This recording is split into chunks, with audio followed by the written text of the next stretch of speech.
കുറേ ആൾക്കാർ കേട്ടിട്ടുള്ളത് നോർമൽ ഡെലിവറി, നോർമൽ പ്രസവം, സിസേറിയൻ ഇതിനെക്കുറിച്ചല്ലേ കേട്ടിട്ടുള്ളൂ.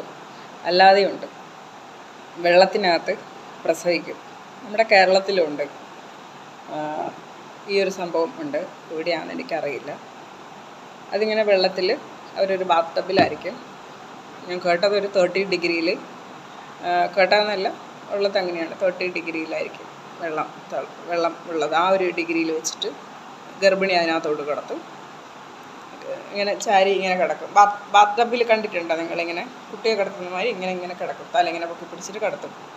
എന്നിട്ടാണ് അവർ ആ വെള്ളത്തിലേക്ക് കുട്ടീനെ പ്രസവിക്കുന്നത്. ഇതിന് നല്ല സ്പെഷ്യലിസ്റ്റ് ഡോക്ടേഴ്സ് ഉണ്ടാവും, നേഴ്സുമാരുണ്ടാവും, എല്ലാവരും ഉണ്ടാവും. ഇത് നമ്മുടെ കുറേ ആൾക്കാർക്ക് അറിയില്ല, പെണ്ണുങ്ങൾക്ക് അറിയില്ല. വെള്ളത്തിൽ പ്രസവിക്കുക അതെങ്ങനെ എന്ന് ചിന്തിക്കും. അത് നല്ല സുഖപ്രസവം അങ്ങനെ പറയുന്നത്, അടിപൊളി പ്രസവമാണ്, നല്ല കോസ്റ്റ്ലിയാണ്.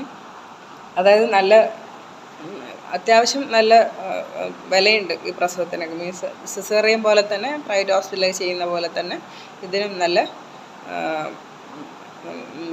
റേറ്റ് ഉണ്ട്, ചാർജ് ഉണ്ട്. പിന്നെ അതുപോലെ നമ്മളെ മനസ്സ് അതിനോട് പൊരുത്തപ്പെടണം. നമുക്ക് ഓക്കെ ഈ പ്രസവം എനിക്കിഷ്ടമാണ്. ഓരോരുത്തരുടെ ഇഷ്ടം പോലെ ഇങ്ങനെ പ്രസവിക്കാൻ എനിക്കിഷ്ടമാണ് എന്ന് പറഞ്ഞ് പോവും.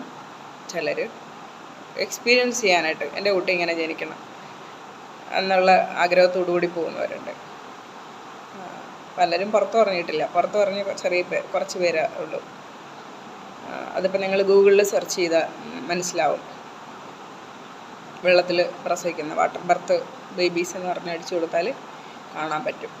നിങ്ങൾ മലയാളത്തിലാണെങ്കിൽ മലയാളത്തിൽ അങ്ങനെയൊക്കെ ഉണ്ടോ എന്ന് അടിച്ചു കൊടുക്കണം. അങ്ങനെയൊക്കെ ഉണ്ട് കേട്ടോ നമ്മളെ നാട്ടിൽ. പിന്നെ ഇത് റിസ്ക്കും ഉണ്ട്. ഇത് ആദ്യമേ പറയും, ചിലപ്പോൾ ഇൻഫെക്ഷൻ വരാനുള്ള ചാൻസ് ഒക്കെ ഉണ്ട്. അതുകൊണ്ട് തന്നെ പ്രസവം കഴിഞ്ഞ ഉടനെ തന്നെ ഈ അമ്മ ഗർഭിണി ഉടനെ തന്നെ പിടിച്ച് അവർ ബെഡിലേക്ക് കിടത്തും. എന്തെങ്കിലും പ്രശ്നം വന്നാൽ ഉടനെ തന്നെ അവർ ഓപ്പറേഷൻ തിയേറ്ററിലേക്ക് കൊണ്ടുപോകും. കുട്ടീനെ അതുപോലെ തന്നെ അവർ വളരെ കെയറോട് കൂടിയിട്ടാണ് ആ സമയത്ത് നോക്കുന്നത്. അത്രയും എഫേർട്ട്, അത്രയും റിസ്ക് എടുത്തിട്ടാണ് ആ പ്രസവം അവർ നോക്കുന്നത്. ചില കേസിൽ അവർ കുട്ടിക്ക് ഇങ്ങനെ ഓരോരോ പൊസിഷൻ ഉണ്ടാകും, കുട്ടി വരേണ്ട പൊസിഷൻ. അപ്പോൾ ഇത്ര സ്റ്റേജ് ആകുമ്പോൾ കുഞ്ഞിനെ ഇങ്ങനെ വലിച്ച് എടുക്കും, അല്ലെങ്കിൽ പുറത്തോട്ട് വെച്ചിട്ട് ഇങ്ങനെ എടുക്കും. ആ ഒരു ഗർഭിണിയുടെ ആഗ്രഹപ്രകാരവും ഗർഭിണീൻ്റെ ആഗ്രഹം കൊണ്ടും ഒക്കെയാണ് ഈ പ്രസവത്തിന് പോകുന്നത് പല ഗർഭിണികളും. അപ്പോൾ ഇത് അറിയാത്തവർക്ക് വേണ്ടിയിട്ട് ഞാനൊന്ന് പറഞ്ഞതാണ്. പിന്നെ നമ്മളെ നാട്ടിൽ ആൾക്കാർ പറയും പണ്ടത്തെ പ്രസവം ഒലക്ക കൊണ്ട് പണ്ടത്തെ ഗർഭിണികൾ ഒലക്ക കൊണ്ട് ഇടിച്ച് അതുകൊണ്ട് ഇതുകൊണ്ട് ചെയ്തെന്ന് പറയും. ഇന്നിപ്പോൾ അതൊന്നും നടക്കില്ല. കാരണം കുറേ കാലമായിട്ട് നമ്മുടെ നാട്ടിലെ ഭക്ഷണങ്ങളൊക്കെ പുറത്തുനിന്നാണ് കൊണ്ടുവരുന്നത്. പണ്ട് കാലത്ത് നമ്മളിവിടെയൊക്കെ വയലുകളൊക്കെ ഉണ്ടായിരുന്നു. നമ്മളെ അമ്മമാരൊന്നും കഴിച്ചതൊന്നും വയലിലെ ഫുഡൊന്നുമില്ല. അങ്ങ് എവിടുന്നോ വരുന്ന അരികളൊക്കെയാണ്, നമുക്ക് പോലും അറിയാത്ത. എൻ്റെ ഗുജറാത്തിൽ നിന്ന് വരുന്ന ഗോതമ്പൊക്കെ ഇങ്ങെത്തന്നെ. ഗോതമ്പ് അവിടെ നിന്ന് വരും, പക്ഷേ ഇവിടെ എത്തുമ്പോൾ ഗോതമ്പൊക്കെ വേറെ എന്തെങ്കിലും ആയിത്തീരും. അത്രയും മരുന്നടിച്ച് ഇങ്ങെത്തണ്ടേ. നമ്മൾ തന്നെ നോക്കി വീട്ടിൽ പരിപ്പ് കുറച്ച് ദിവസം പുറത്ത് വെച്ചാൽ പുഴുവായിരിക്കില്ല. അപ്പോൾ ഇതൊക്കെ വരുമ്പോൾ ഒന്ന് ആലോചിച്ച് നോക്കണം. എനിക്ക് വയ്യ കേസ് പറയാനായിട്ട്, മടുത്തു. അപ്പോൾ ഇതൊക്കെയാണ് നമ്മൾ കഴിക്കുന്നത്. അതുകൊണ്ട് നമ്മുടെ അമ്മമാരെ കഴിച്ചുകൊണ്ട് നമുക്കൊക്കെ ആരോഗ്യമില്ല.